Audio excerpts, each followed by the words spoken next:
Okay, so let's start. So I'm sorry.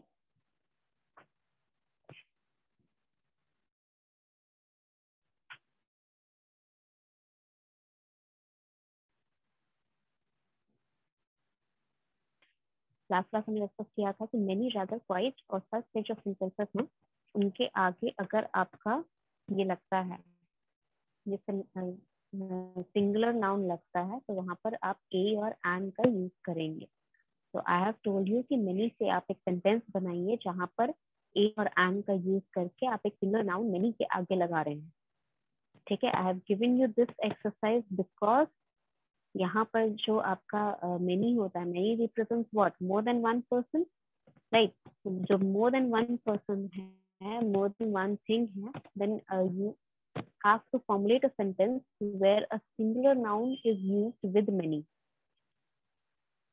तो किसी ने formulate किया है ये answer, or should I tell?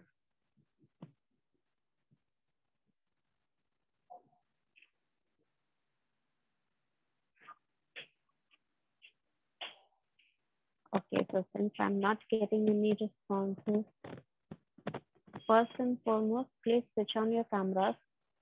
I did not have to say this in your class. आप first के स्टूडेंट, नए स्टूडेंट नहीं है जो आपको ये चीज बतानी पड़े. Please switch on your cameras everyone.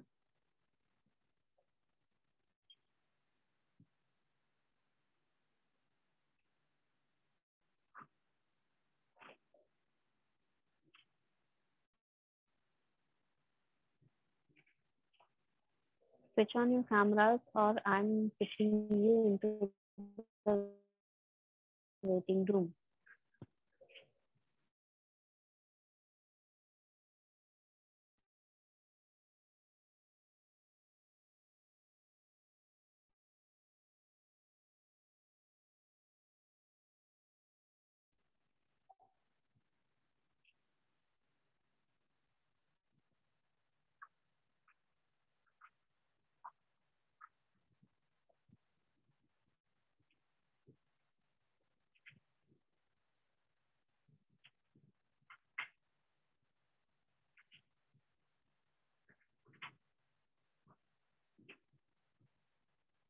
If you're not starting the cameras without giving me any reason, then I'm putting you into waiting room. ठीक है, आप ज्वाइन तभी करेंगे जब आप कैमरा स्विच ऑन करेंगे.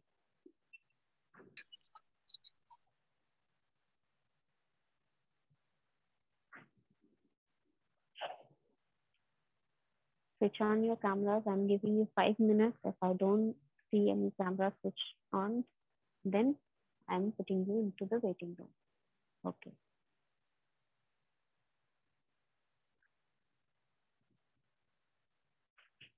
Yes.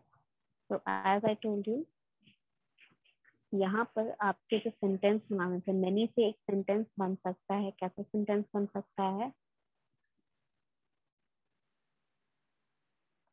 If you are going for a noun, ठीक है, किस टाइप का नाउन, अगर आप पर्सन डालना चाहते हैं, many of people say that Milton is a good company for water bottle, right. Many of people, people क्या है यहाँ पर आपका? पीपल सिंगुलर नाउन है, उसके आगे अ लगा है, उसके आगे मेनी लगा है. अंडरस्टूड? अब वहां पर आपको अगर थिंग्स यूज करना है, if you are not using people, you are using thing, right. कौन सा थिंग यूज कर सकते हैं? Many a variety comes, you can find many a variety in, you can find many a variety in any you can say chairs or tables, ठीक है, in that company, particular company. ठीक है, तो many a variety in chairs, जो chair रहे, chair है, many a variety in chair, many a variety in table. तो वहां पर आपका जो many a variety, variety is what, your adjective, ठीक है. एंड वहां पर चेयर, टेबल, जो भी थिंग का आप नाम वहां पर लिखेंगे, नाउन वहां लिखेंगे, that is your singular noun. उससे पहले आपका क्या लगा? मेनी लगा, एंड फिर उसके बाद अ लगा. एंड आपको पता है कहाँ यूज करना है, you have to use it when, Again, your cameras are switched off. When are you using an?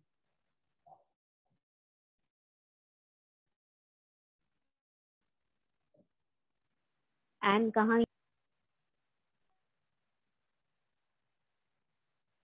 Where do you use an in the sentence?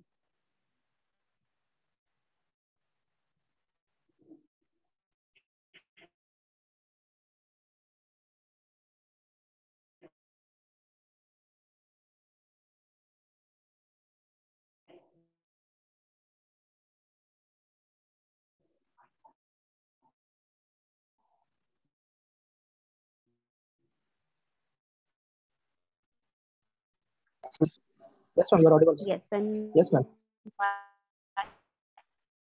why are you just asking a simple question which I have repeated again and again in the classroom itself? And कहाँ use करते हैं आप? That is the simple question that I'm asking you. Ma'am vowel से पहले ना Exactly, the words that are starting with vowels or the sound of vowel.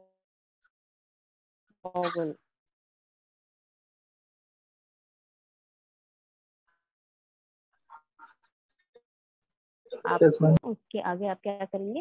And लगाएंगे. Understood? Okay. So as I was telling, आप जब and लगाते हैं ए, ठीक है, तो वहां पर जब many, quite, rather वाला जो आप सेंटेंस बनाएंगे, put that you will put many, rather, quite, then a लगेगा, उसके आगे आप सिंगुलर नाउन लगाएंगे. सिंगुलर नाउन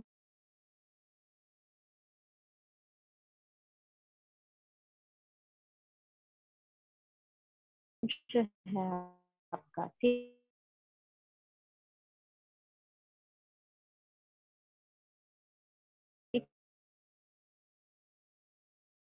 है, singular.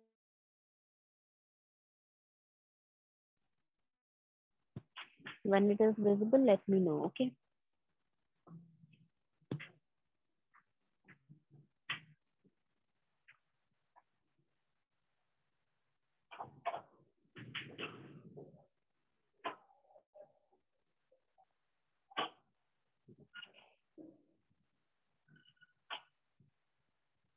Okay, is everyone able to see the screen?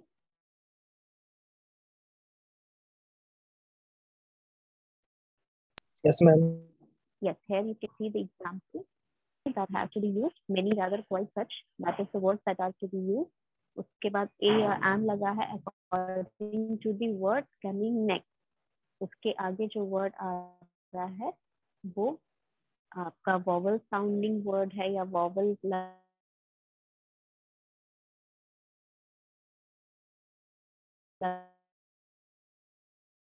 लगा हुआ है फर्स्ट लेटर में.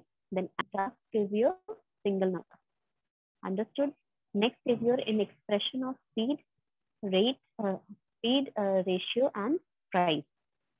Speed, ratio, and price.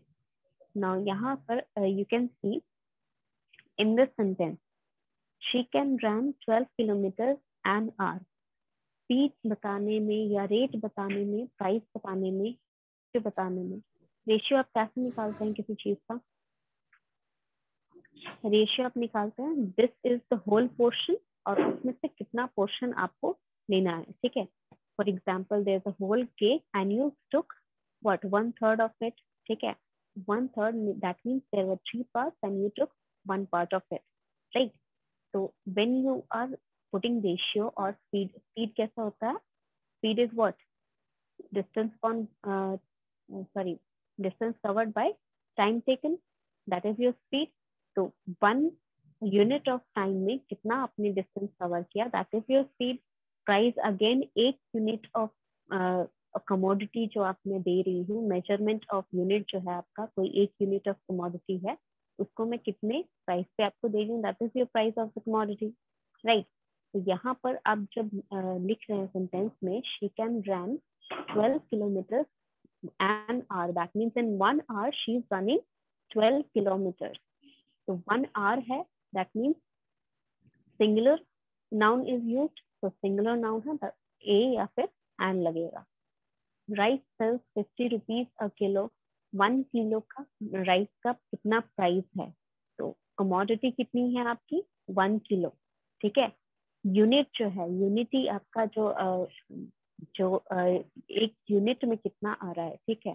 तो एक यूनिट है तो ऑब्वियसली 1 यूनिट, 1 का रिप्रेजेंटेशन 1 की जगह पर आप ए लिख सकते हैं।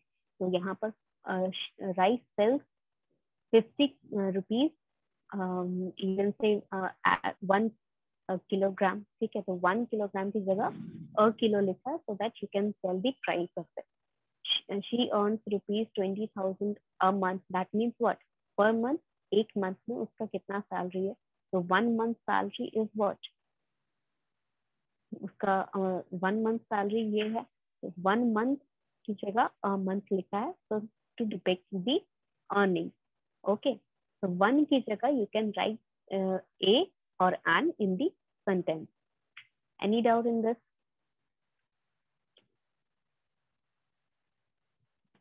Any doubt in this? No. Okay.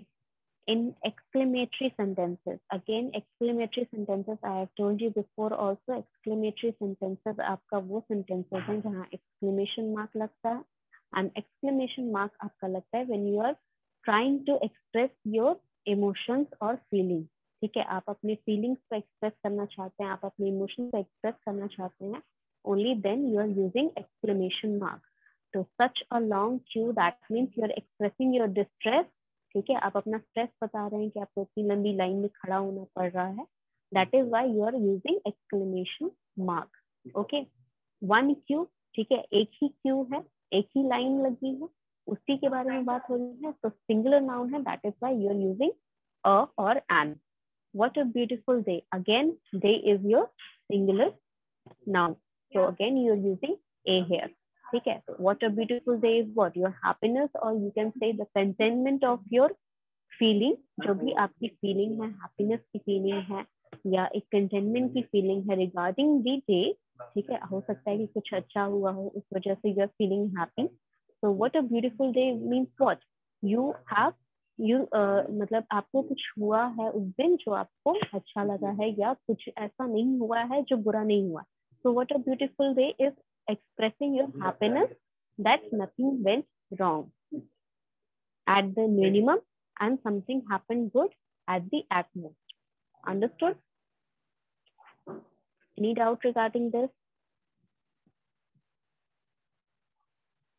इसमें कोई डाउट, एक्सक्लेमेटरी सेंटेंसेस में नहीं कोई डाउट होना चाहिए। ओके, इन सम फ्रेजेस, यहाँ पर जो फ्रेजेस हैं, in a hurry, keep a secret, as a rule, take an interest in, यहाँ पे सारे जो सेंटेंसेस है, यहाँ पर आपका ए या फिर एन यूज होगा। एन कहाँ यूज होगा? When there will be a vowel sounding word और a word that is starting with vowel as a letter, तो वहां पर आपका एन यूज होगा। since there is no word here, तो यहाँ पर ए लगा है। तो he is in a hurry, in a hurry का क्या मतलब हुआ? he is in a hurry मतलब वो जल्दबाजी में है। वो जल्दी से मिल गया। Yes, they can't keep a secret. Secret मतलब secret is a noun, ठीक है, वो सिंगुलर है, यहाँ पर अ लगा है। Again, he gave me a warning. Warning आपका again noun है, तो सिंगुलर है तो अ लगा है। Never tell a lie. Lie again आपका noun है, सिंगुलर है तो अ लगा है। There should not be any doubt regarding the basic rule. Your basic rule is, when are you placing a and an in the sentence? When the noun is singular and mostly countable, ठीक है। Most cases are where the singular noun is countable also. Even if it is not countable, your singular noun represents a or an. Okay. So last sorry, second last is before a proper noun when it is used as a common noun. Now, using a proper noun as a common noun in the sentence. What do you understand by this statement? मतलब यहाँ पर कहा जा रहा है कि एक proper noun है. Proper noun आपको पता है, name of place, things and something. ठीक है, anything. Yes. किसी का भी नाम, हाँ, किसी का भी नाम होता है तो वो proper noun होता है. तो उसको हम common noun की तरफ कैसे use करेंगे? How are we going to use common noun, proper noun as a common noun?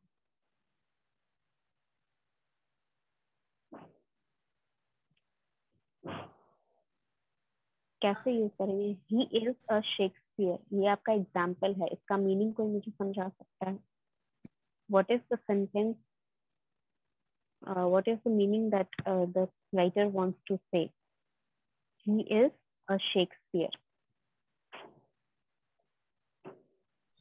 Means ma'am, his qualities is like Shakespeare. Yes, exactly. He has qualities like Shakespeare. जो Shakespeare एक बहुत अच्छे writer, जाने माने writer हैं, जो qualities के लिए वो बंदा फेमस है. Shakespeare is famous for what? Writing, his writing. तो Shakespeare is famous for his writing and he, जो भी आपका सेंटेंस का सब्जेक्ट है, इज ऑल्सो फेमस और is writing very well just like as Shakespeare. So you are comparing the qualities. So Shakespeare becomes the quality, not the person himself, right? He is a Shakespeare does not mean जो आपका sentence में he है वो Shakespeare है, नहीं. That means कि जो he है वो अगर पोइट्री लिखता है, वो अगर राइटिंग करता है, वो अगर ड्रामा लिखता है, तो वो कैसा लिखता है? शेक्सपियर की तरह अच्छा लिखता है. Understood? So since we are comparing the, you can say abilities or capabilities of two persons, यहाँ पर शेक्सपियर जो है does not mean the person himself, but the quality that is represented by his name. ठीक है, उनके नाम से जो क्वालिटी जुड़ी है. जैसे if I say that he is a Sachin Tendulkar, that doesn't mean कि ये जो he है सेंटेंस में वो सचिन तेंदुलकर है, नहीं. That means Sachin Tendulkar is famous for what? What is he famous for?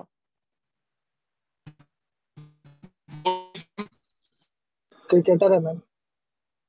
Yes, he is a famous cricketer. So when I'm comparing he with Sachin Tendulkar, that means I'm representing his ability to play cricket. तो वहां पर जो comparison हो रहा है, that means जो मैंने ये sentence में जो कहा कि he is Sachin Tendulkar, that means he is a very good player, or you can say he is an all-rounder player. All right. तो वहां पर उनकी जो कैपेबिलिटी है क्रिकेट खेलने की वो कंपेयर की जा रही है. So I'm giving you can say an adjective to that pronoun in the sentence. तो वहां पर आपका जो common noun है that become proper noun common noun हो जाता है in the sentence. Any doubts regarding this? No ma'am. And if there is any doubt, let me know. Okay. So next thing is when a or an is used before the name of a person, it implies that the person is not known to the speaker. That means ये चीज हमने rule number 2 में भी पढ़ी थी और 1 में पढ़ी थी, that if you're introducing something, ठीक है, जैसे मैंने कहा था कि जब आप कोई स्टोरी इंट्रोड्यूस करते हो, किसी को स्टोरी सुनाते हो, तो पहला लाइन क्या होता है कि once upon a time there was a girl in the village, or once upon a time there was a man who lived at the hut at the side of a hill, in a hut at the side of a hill. तो वो a man और a girl जो आ रहा है, that means you do not know the person, you are introducing the person for the first time. So similarly, जब आपको नहीं पता है कि the person you are talking about, but उनकी किसी चीज के बारे में आप कुछ बात कर रहे हैं, so at that situation you can use a before their name that represents that the speaker or you who is speaking the sentence is not familiar with the person who you are speaking about. This poem is written by a Manish. इसका मतलब ये है कि someone has provided you some information or you get hold किसी तरह आपको उनकी एक पोइट्री मिली and किसी तरह आपको उनकी एक पोएट्री मिली और वो पोएट्री के बारे में आप डिस्कशन कर रहे हैं, but you do not know the poet, ठीक है, आपने पोएट का नाम कभी उस दिन से पहले कभी सुना ही नहीं. You just find out, or you just find out that this poem was written by someone named Manish. Okay, and this sentence represent that the same thing. यहाँ पर Manish लिखने का यही मतलब है कि Manish is not known to the speaker. It means some person named Manish has written this poetry. Understood? तो यहाँ पर जो है unknown पर्सन को जब आप इंट्रोड्यूस कर रहे हैं, खुद से इंट्रोड्यूस कर रहे हैं या किसी को इसके बारे में बता रहे हैं, at that point of time you can use a और N in front of the name of a person. Understood? Any doubt in this? No ma'am.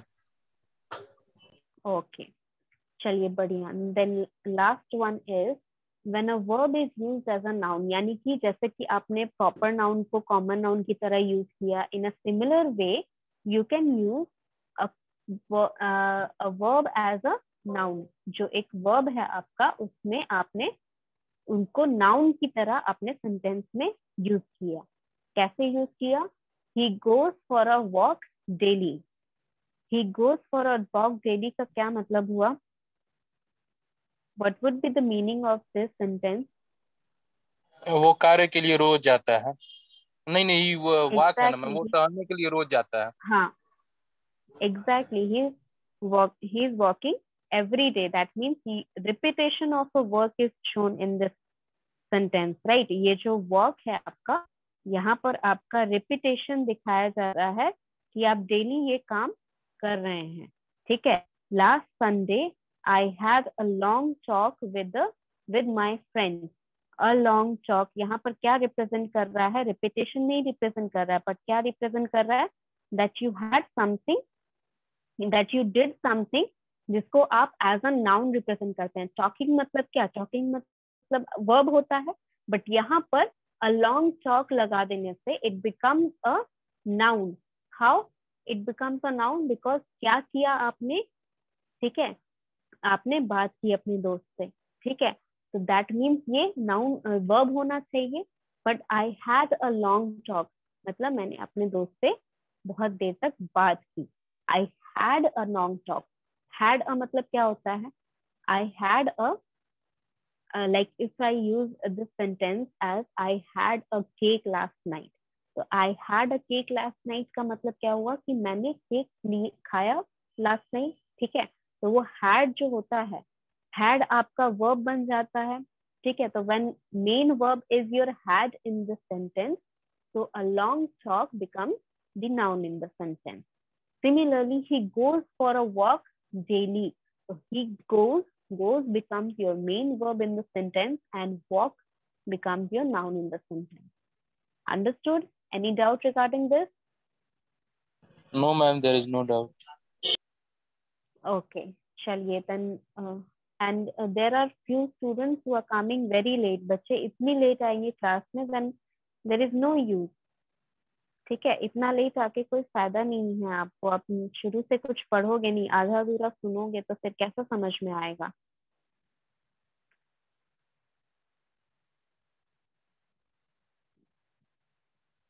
Okay, there are few things that you have to keep in mind.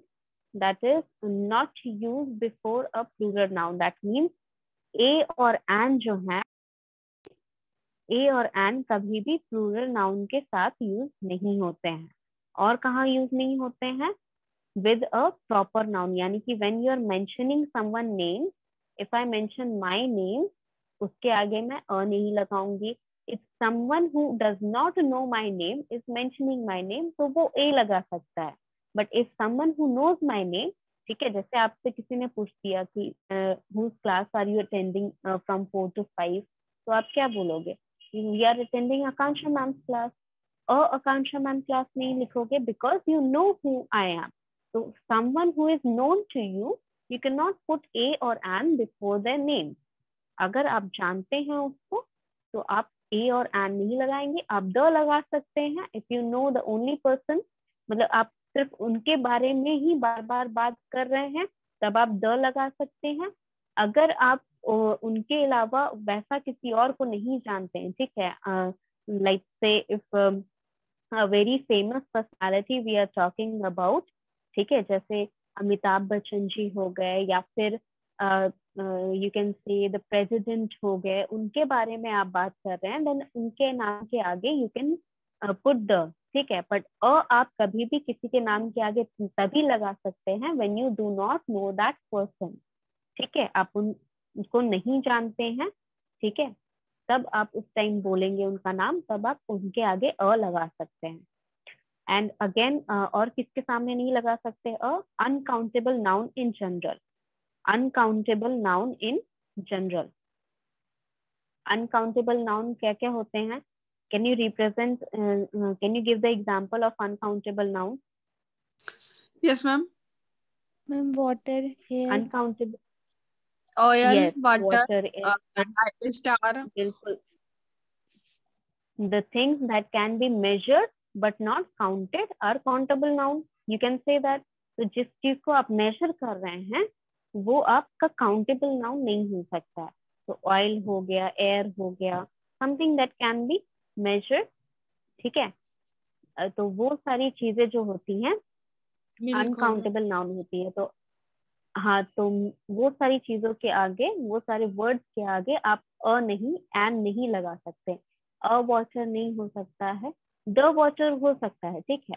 The water from the bottle और in the bottle is good for drinking. The हो सकता है when you are talking about specific और particular water body, but आप कभी नहीं लगा सकते हैं बिकॉज दे आर अनकाउंटेबल, ठीक है। Water that means a singular quantity and you cannot represent singular quantity that is uncountable, ठीक है। एक वाटर नहीं होता, दो वाटर नहीं होता, जब आप काउंट ही नहीं कर सकते उसको तब सिंगुलर कैसे बताओगे कि वो सिंगुलर है, ठीक है। तो वो जब सिंगुलर नहीं है तो उसमें उसके आगे ए और एन नहीं लगा सकते, ठीक है।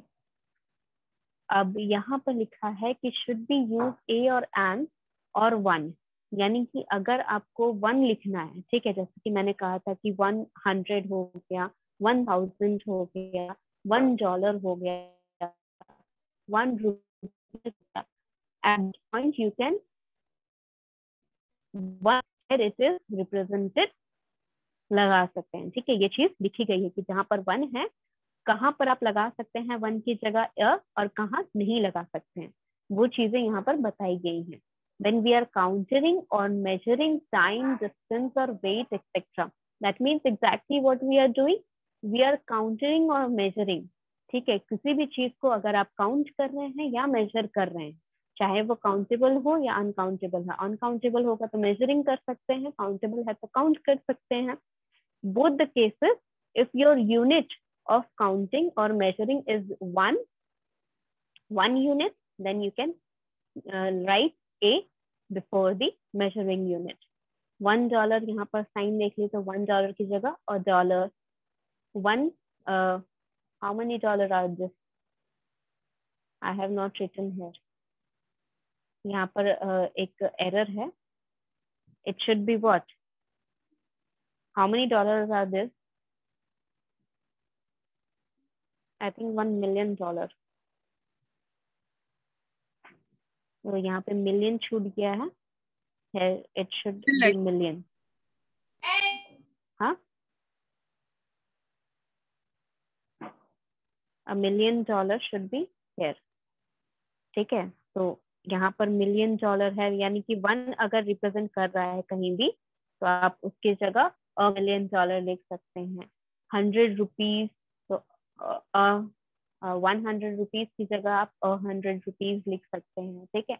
wherever the quantity one comes, ठीक है, उसके आगे बिलियन हो, मिलियन हो, कुछ भी हो, वन आ रहा है उसकी जगह यू कैन रिप्लेस ए, ठीक है। वन की जगह आप ए लगा सकते हैं। Understood? We will discuss further in the next class, ठीक है।